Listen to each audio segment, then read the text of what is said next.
حضرت مالک بن دینار رحمت اللہ تعالی علیہ فرماتے ہیں میں حج کرنے گیا تو اس سال نا حج میں بڑا رش ہوا، لاکھوں لوگ آئے، تو میں نے عرض کی مولا سب کا قبول ہوا ہے کہ کوئی رہ بھی گیا ہے؟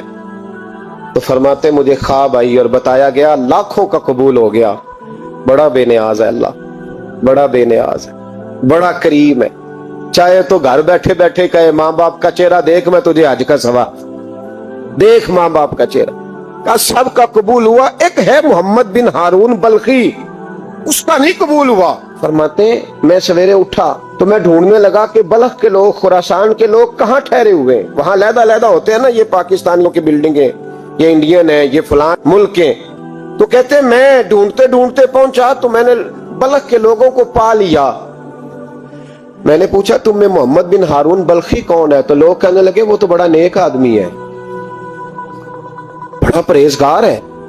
کہتے ہیں میں نے کہا مجھے خواب آئی ہے حج قبول نہیں ہوا، یہ تعریفیں کر رہے ہیں۔ میں نے کہا کس طرح کا نیک؟ تو لوگ کہنے لگے جی 24واں تو وہ حج کرنے آیا ہے، ساری رات نفل پڑھتا ہے، سارا دن روزہ رکھتا ہے، بہت مالدار تھا پر ہر چیز اللہ کی راہ میں خیرات کر دی۔ فرماتے میں نے کہا وہ کہاں ہے؟ کہنے لگے پہاڑ کے پیچھے خیمہ اس نے لگایا ہے، وہاں اللہ اللہ کر رہا ہے۔ حضرت مالک بن دینار علیہ رحمہ فرماتے میں وہاں پہنچا، مصلی پہ بیٹھا تھا، سلام پھیری، میں نے السلام علیکم کے بعد کہا آپ محمد بن ہارون بلخی ہیں؟ کہنے لگا ہاں۔ آپ مالک بن دینار ہیں؟ میں نے کہا کہ اس نے تو میرا نام بھی جان لیا بغیر بتائے۔ فرماتے میں نے کہا کہ ہاں میں مالک بن دینار ہوں۔ کہنے لگے کیسے آئے ہو؟ میں نے کہا بس ملنے آیا تھا۔ کہنے لگے نہیں، جس کام آئے ہو وہ بتاؤ۔ میں نے کہا میں ملنے آیا ہوں، تو کہتے ہیں وہ رو پڑے، کہنے لگے نہیں آپ کو خواب آئی ہوگی کہ میرا حج قبول نہیں ہوا۔ کہتے ہیں میرے رونگٹے کھڑے ہو گئے کہ اسے اتنا بھی پتا ہے کہ میرا حج قبول نہیں ہوا۔ میں نے اس کو کہا کہ تجھے کیسے پتا کہ مجھے خواب آئی ہے؟ کہنے لگا مالک بن دینار مجھے 24 سال ہو گئے، میں اس بے نیاز کے گھر کا طواف کرتا ہوں، میں حجر اسود کے بوسے لیتا ہوں، میں مقام ابراہیم پہ نفل پڑھتا ہوں، میں صفا مروہ کی سعی کرتا ہوں، پر 24 سال بیت گئے۔ جب میں طواف وداع کرنے کے قریب آتا ہوں تو کوئی نہ کوئی اللہ کا ولی آ کے کہتا ہے دوڑ جا تیرا کوئی نہیں قبول ہوا۔ 24 سال۔ مالک بن دینار فرماتے میں اس کے قریب بیٹھ گیا اور اس کے گھٹنے پہ ہاتھ رکھا، میں نے، بندہ بھی معذور تھا، اس کا ایک ہاتھ کٹا ہوا تھا، چہرے پہ عبادت کے نشانات نمایاں تھے، اور میں نے کہا یار پھر تیرا حج قبول کیوں نہیں ہوتا؟ تو کہنے لگا مت پوچھ، تو مجھ سے نفرت کرے گا۔ میں نے کہا نہیں تو بتا۔ کہنے لگا نہ پوچھ۔ میں نے اصرار کیا تو کہنے لگا اس لیے نہیں قبول ہوتا کہ میں اپنی اماں کا نافرمان۔ تو ماں کا نافرمان کیا ہوا؟ تو کہنے لگے اللہ نے دولت دی، جائیدادیں، گھوڑے، زمینیں، میں عیاش ہو گیا، میں اللہ کے دیے ہوئے مال کو ناجائز جگہ خرچ کرنے لگا۔ ماں میری بوڑھی تھی، عبادت گزار تھی، مجھے سمجھاتی تھی۔ رمضان کا مہینہ، عصر کے بعد اماں تنور میں روٹیاں لگا رہی، میں گھر آیا شراب کے نشے میں، اماں روٹی دو۔ ماں کہنے لگی شرم کر، روزہ رکھا نہیں تو جنہوں نے رکھا ہے ان کا تو خیال کر۔ کہتے ہیں یہ لفظ میں نے سنے تو ماں کو ایک تھپڑ دے مارا، اماں جلتے ہوئے تندور میں گر گئی، لوگوں نے مجھے کمرے میں بند کر دیا۔ کہتے ہیں ساری رات میں شور سنتا رہا پر نشے میں پڑا رہا۔ اگلے دن ظہر کے بعد آنکھ تب کھلی جب میری بیوی الماریوں سے کپڑے نکال رہی تھی۔ میں نے کہا کہاں جا رہی ہو؟ کہنے لگی میکے جا رہی ہوں، میں ماں کے قاتل کے ساتھ وقت نہیں گزار سکتی۔ میں نے کہا ماں قتل ہو گئی؟ کہا ہاں، رات 9 مہینے تجھے پیٹ میں رکھنے والی اور چھاتی کا دودھ تیرے گلے میں اتار کے پالنے والی تیرے ہاتھوں قتل ہو گئی۔ کہا کدھر ہے میری ماں کی میت؟ کا دفن کر دیا۔ بتایا کیوں نہیں؟ کہتے مرتے وقت کہہ گئی تھی اسے میرا منہ نہ دکھانا، میرے جنازے کے قریب نہ آئے۔ کہنے لگا میں اسی وقت اٹھا جس ہاتھ سے ماں کو مارا تھا، کلاڑا لے کے ہاتھ کاٹ دیا، جائیدادیں، گھوڑے، مکانات خیرات کر دیے۔ ساری رات نفل پڑھتا ہوں، سارے دن کے روزے رکھتا ہوں، ہر سال حج کرتا ہوں، عرش کا مالک معاف نہیں کرتا۔ حضرت مالک بن دینار کہتے ہیں میں نے بھی ایک تھپڑ مارا، میں نے کہا تو اسی قابل ہے تجھے معاف نہ کیا جائے، کبھی تجھے معافی نہیں ملے گی۔ کہتے ہیں میں ہو کے آیا، وہ روتا رہا، تڑپتا رہا، میں سویا گھر آ کے تو مجھے مصطفیٰ کریم علیہ السلام کا دیدار نصیب ہو گیا. نبی پاک صلی اللہ تعالی علیہ وسلم نے فرمایا مالک تو اسے کیوں مایوس کر آیا ہے اللہ کی رحمت سے, کیوں کہہ آیا ہے اسے؟ میں نے کہا حضور اتنا بڑا قاتل ماں کا کیسے معافی ملے گی؟ تو محبوب فرمانے لگے اس کی ماں کی وجہ سے ہی اسے معافی ملے گی, ماں کی وجہ سے. حضور کس طرح؟ فرمایا ماں قیامت کے دن اس کے خلاف مقدمہ دائر کرے گی, کہے گی اللہ اسے پوچھ میرا جرم کیا تھا, مجھے کیوں جلا کے مارا؟ رب بات سنے گا اور پھر کہے گا اٹھاؤ اس کے بیٹے کو. ماں او بچے کی ماں بھیجے نا اب تیرے بیٹے کو سزا دیں, کہے گی یا اللہ سخت سزا دے. تو رب کریم فرمائے گا اٹھاؤ اسے جہنم میں لے جاؤ. مصطفیٰ کریم فرمانے لگے جب زنجیریں ڈال کے فرشتے دوزخ کی طرف لے جا رہے ہوں گے نا تو پلٹ کے ماں کی طرف دیکھے گا, تھوڑا پھر آگے بڑھیں گے تو پھر دیکھے گا, پھر دوزخ کے قریب جائیں پھر دیکھے گا اور کہے گا اماں جی مجھے جلائیں گے, مجھے تکلیف ہوگی, زندگی میں جب درد ہوتا تھا تیرا نام میری زبان پہ آتا تھا, اماں مارنے لگے ہیں مجھے جلائیں گے. میرے مصطفیٰ کریم فرمانے لگے وہ ماں اسے جلا کے مار دیا وہ میدان محشر بول پڑے گی, کہے گی اللہ اے اللہ اے اللہ. رب کریم فرمائے گا کہ عرض کرے گی مولا میں نے معاف کیا تو بھی اسے معاف کر دے. اللہ فرمائے گا اس نے تو جلا کے مارا تو کیوں نہیں جلنے دیتی؟ حالانکہ اللہ سب جانتا ہے. کہے گی مولا میں تو ماں ہوں نا, کیسے موقع دوں؟ تو میرے محبوب فرمانے لگے مالک اللہ اسے اس کی ماں کی وجہ سے. عبداللہ بن مبارک فرماتے ہیں فرض حج کر لیا, نفل کرنے جا رہا تھا, 300 دینار پاس تھے, میں پہنچ گیا کوفے تک, وہاں سے جا کر کے کچھ سامان خریدنا تھا, احرام خریدنا تھا, ضرورت کی چیزیں, دوست بھی ساتھ تھے. کہتے ہیں یار میرے جلدی تھک گئے, خریداری کر کے وہ چلے گئے, میں شام تک رکا, بڑا تھک گیا تو سوچا اتنی لمبی چوڑی خریداری کیا تو جھیل تھی پاس, میں نے کہا وہاں جا کے ذرا ٹھنڈی ہوا لیتا ہوں. کہتے میں اس طرف گیا, رات کا اندھیرا تھا, مری ہوئی بھینس پڑی تھی, یہ کچھ 700-800 سال پہلے کی بات عرض کر رہا ہوں. کہتے ہیں مری ہوئی بھینس پڑی تھی, ایک عورت کالے برقعے میں نقاب پوش آئی اور اس بی بی نے مری ہوئی بھینس کا خنجر سے گوشت کاٹا, تھیلے میں ڈالا اور دوڑی. کہتے ہیں میرے ذہن کے اندر خیال آیا کہ بی بی کوئی ہوٹل چلاتی ہے اور مردہ جانور کا گوشت لوگوں کو کھلاتی ہے, ویسے تو جاسوسی منع ہے, اس نیت سے کہ مسلمانوں کو بچاؤں اس کے پیچھے ہو لیا. کہتے ہیں وہ گلیاں گزرتی گزرتی کوفے کی تنگ گلی میں گئی, ایک بڑا سا دروازہ لکڑی کا, بڑا پھاٹک جو پرانے شہروں میں ہوتے. کہتے ہیں اس بڑے پھاٹک پر اس نے زور زور سے دستک دی, دونوں ہاتھوں سے دروازہ کھلا, وہ عورت اندر داخل ہوئی تو 3-4 بچیاں جھٹ سے اس کے گرد اکٹھی ہو گئی. اماں کچھ لائی ہو؟ تو رونے لگی, کہنے لگی میں کچھ نہیں لا سکی.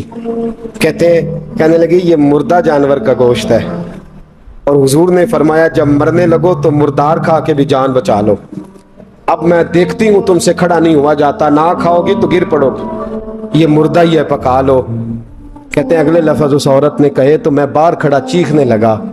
وہ کہنے لگی ہم سید زادیاں ہیں, صدقہ زکات کھا نہیں سکتی, پر سب روگاں دا روگ محمد, جس دا نام غریبی, کنڈ ولا کے لنگ جاندے سب دوست یار قریبی, سید ہے, صدقہ زکات یہ مردار کھا کے گزارا کرو. کہتے ہیں پھر اس عورت نے 4 بیٹیوں کو سینے سے لگایا, کہنے لگی تمہارا باپ زندہ ہوتا تو یہ دن نہ, سید بھی اور یتیم بھی اور مسکین بھی. پھر وہ روئیں. حضرت عبداللہ بن مبارک کہتے ہیں زور زور سے دروازے پہ دستک دی, بی بی باہر آئی, کون ہے؟